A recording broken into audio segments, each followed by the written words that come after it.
Bonjour Fouad Amraoui, merci d'avoir accepté l'invitation de Medi 1 TV, d'être présent parmi nous dans cette édition matinale. Vous êtes professeur universitaire, expert en ressources hydriques. Qu'avez-vous ressenti quand vous avez vu que le royaume était sous la pluie depuis quelques jours? C'est un soulagement. Bonjour Simbaki, c'est toujours un plaisir de passer avec vous. Je pense que tous les Marocains sont contents de voir ces premières pluies arriver après un retard de presque un mois et demi, parce que d'habitude, il commence à pleuvoir fin septembre, début octobre. Mais ces dernières années, on a commencé à s'habituer à avoir des pluies tardives avec un été qui se prolonge jusqu'à cette période-là. Oui.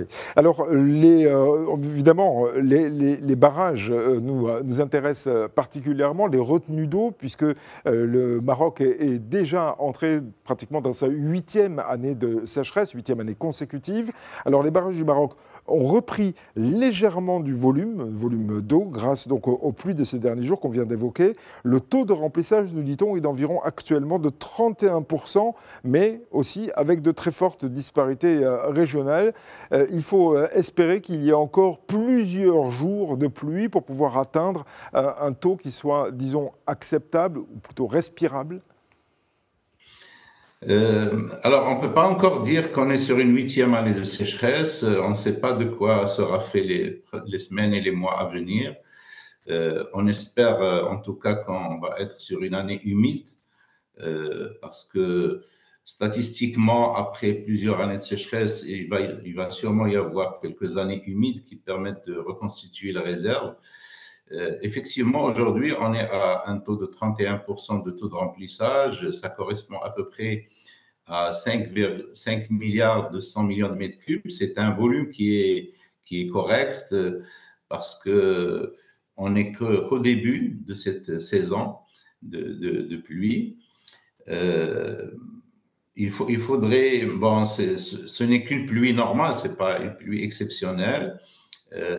On s'attend à avoir un pic de pluie sûrement vers le mois de décembre et on espère avoir aussi un pic vers le mois de mars pour avoir de bons rendements agricoles, notamment céréaliers, et pour assurer aussi suffisamment de réserves pour l'eau potable et pour l'irrigation, pour satisfaire nos besoins en eau. Oui, on constate aussi, je le disais, une très forte disparité régionale, c'est-à-dire qu'il y a des barrages qui sont remplis à plus de 50%, parfois même 60%, et d'autres, par contre, qui peinent à déjà avoir, j'ai presque envie de dire, une flaque au fond du barrage. Disparité régionale très importante. Oui, cette disparité, elle a toujours existé parce que nous avons beaucoup plus d'eau au niveau des bassins du Nord, notamment au bassin de Wedlow, au niveau du Locos, au niveau du bassin de Sebou. Par contre, les bassins du Sud, dans le Souss, dans le Tinsif, dans le Tchadla également, on a des déficits importants. D'ailleurs, c'est ce qui justifie ce transfert d'eau souvent des bassins du Nord vers les bassins du Sud pour jouer la solidarité entre régions. On se rappelle de ce projet très important, structurant, qui a été inauguré en 2023 entre le Sebou et le Bourgogne, qui a permis de sécuriser l'axe Rabat-Casablanca. Il y a eu aussi ce transfert important entre barrage Oued Makhazine et Tanger. Et puis, on aura un autre transfert vers Omar Bey également. Tout ça, c'est pour corriger ces disparités-là et pour jouer, comme j'ai dit, la solidarité entre régions. Oui. Il va falloir aussi prendre d'autres mesures qui ont déjà d'ailleurs été prises pour certaines pour assurer un approvisionnement en eau suffisant. On voit que les agriculteurs ont de plus en plus besoin d'eau parce que les nappes phréatiques s'assèchent. On voit les villes qui s'agrandissent et qui se modernisent avec une nécessité de consommer beaucoup d'eau. Les industriels aussi ont besoin d'eau. Et il faut prendre des mesures maintenant pour pouvoir et rapidement pour pouvoir assurer la pérennité de la nation, parce qu'il est question de ça aussi avec le problème du stress hydrique. Oui, effectivement, au Maroc, nous avons les besoins en eau qui ne font que croître, alors que les ressources se réduisent. Et c'est ce qui oblige d'ailleurs l'État à se lancer dans des projets structurants très importants. Et le plan national eau et irrigation 2020-2027 vient avec toute une panoplie de mesures d'infrastructures qui devraient nous mettre à l'aise en 2030 par rapport à cette question de l'eau, puisque à la fois on construit encore plus de barrages, on va aussi vers ces transferts d'eau dont j'ai parlé.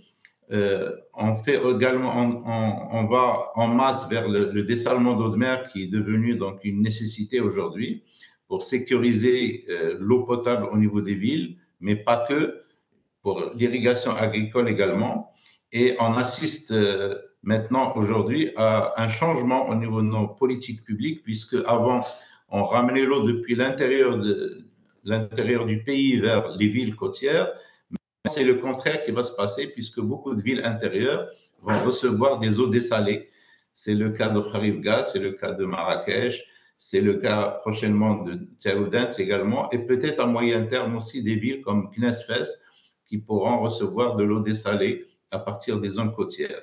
Donc tout ça montre qu'il y a une dynamique qui est enclenchée et le Maroc s'inscrit donc dans cette adaptation à ces changements climatiques qui nous mettent un peu à mal. Surtout qu'on a ressenti une accélération des effets négatifs de ces changements climatiques au niveau de notre pays. Oui, alors justement, quand la COP 30 qui se tient en ce moment à Belém au Brésil, quand vous voyez que les pays participants, en ce moment c'est les ministres qui discutent, j'ai presque envie de dire même qui se disputent pour les questions climatiques et surtout les questions d'argent et autres, qu'est-ce que vous en pensez? Est-ce que vous vous dites, mais vraiment, ils ont rien compris et ils ne voient pas le phénomène arriver, ou qu'est-ce que vous vous dites? Bon, je pense que les COP sont importantes parce qu'ils permettent de mettre sur la table chaque année ces problématiques-là. C'est vrai également que les pays qui ont les moyens ne veulent pas débloquer beaucoup d'argent pour ça, pour remédier. Il y a même des pays comme les États-Unis, qui pensent que les changements climatiques non, ne sont pas une réalité et donc ils ne s'engagent pas. Mais nous, on a un événement très important qui va arriver dans 2 semaines. C'est le Congrès mondial de l'eau qui se passe à Marrakech et qui va être une occasion pour tous les pays de venir décliner leur politique publique.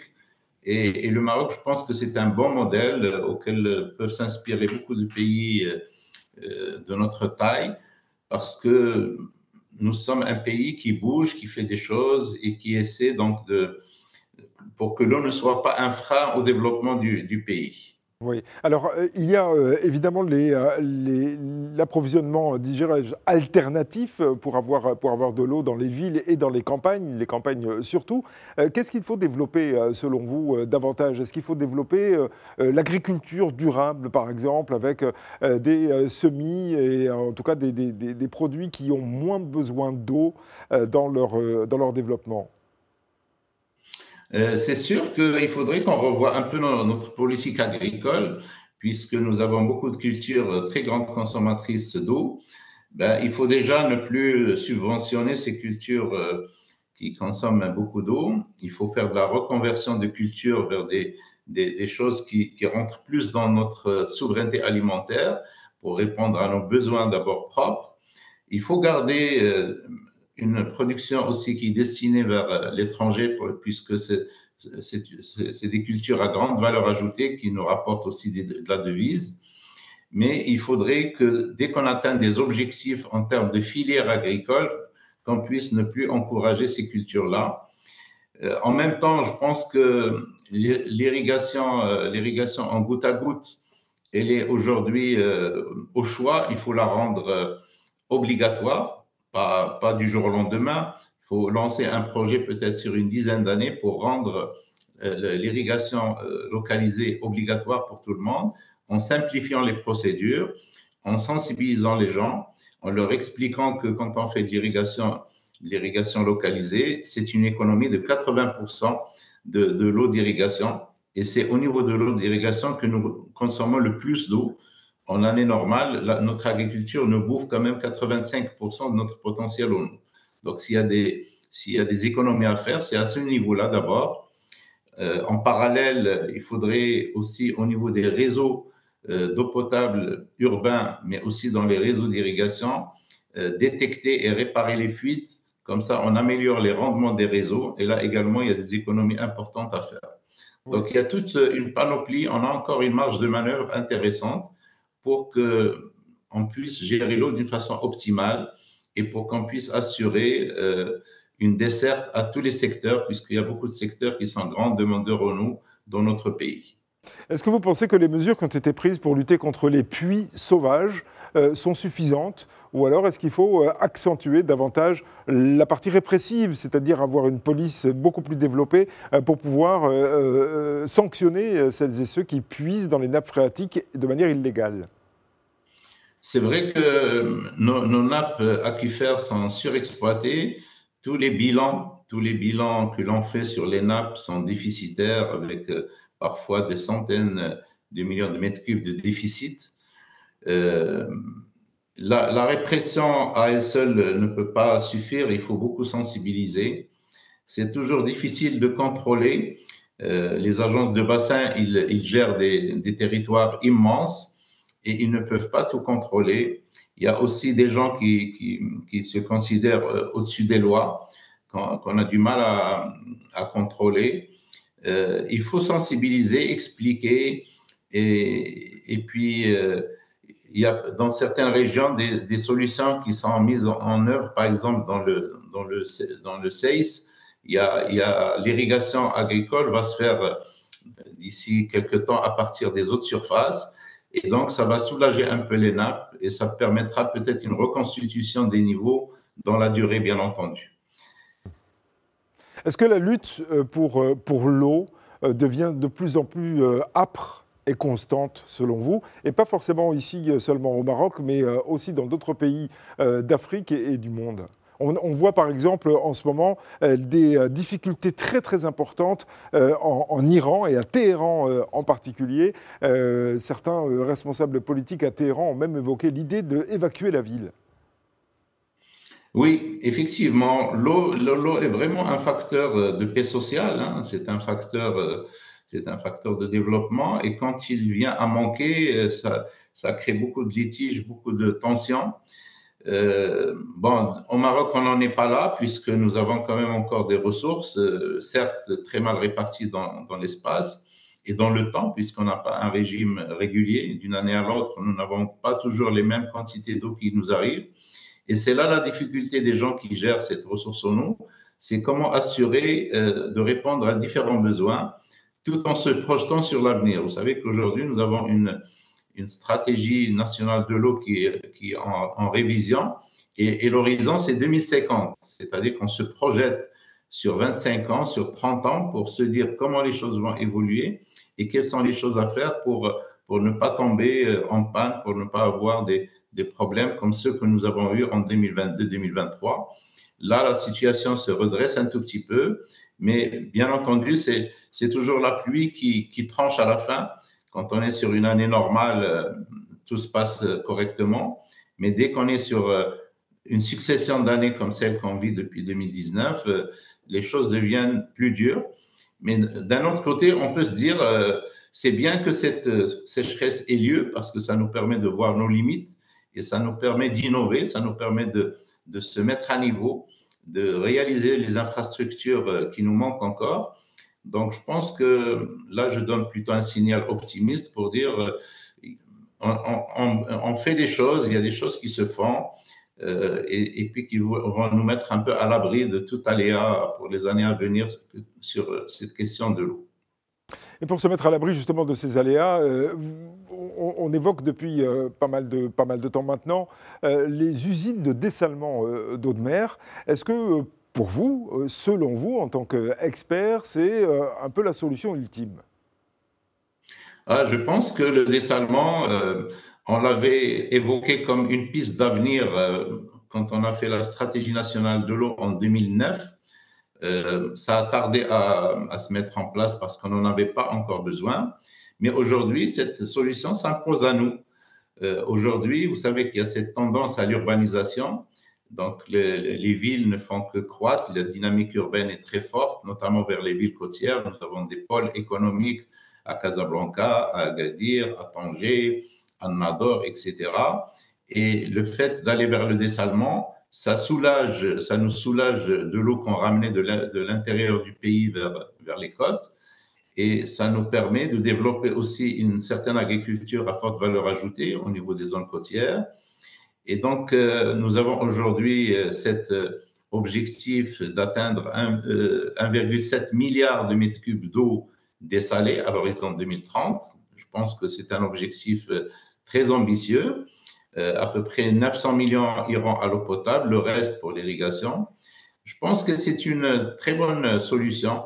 Comme j'ai dit tout à l'heure, ça nous permet de revoir toute notre politique et de ne plus ramener de l'eau de l'intérieur du pays vers les zones côtières, de garder cette eau vers l'intérieur pour les villes intérieures, mais aussi pour développer l'agriculture dans les zones rurales à l'intérieur du pays. Oui. Donc le dessalement s'impose à nous, d'autant plus que la technologie a beaucoup évolué et en combinant le fonctionnement de ces stations avec de l'énergie renouvelable, ça nous permet d'avoir aussi un coût qui est très compétitif. Et donc, c'est une très bonne solution pour l'avenir. Fouad Amraoui, on a connu, on le disait en introduction, depuis quelques jours, des pluies sur plusieurs villes du royaume. C'est pratiquement tout le pays, d'ailleurs, qui a été concerné par ces précipitations. Certains endroits plus qu'à d'autres, on l'a dit aussi. Selon vous, il faudrait combien de jours de pluie telle qu'on l'a connue ces derniers temps, ces derniers jours, même ces dernières heures, on peut même dire ça comme ça. Il en faudrait combien de temps pour pouvoir dire on n'est plus en stress, on n'est plus en crise hydrique? Alors en fait, les pluies que nous avons eues ces derniers jours, pour moi, c'est des pluies normales pour un mois de novembre.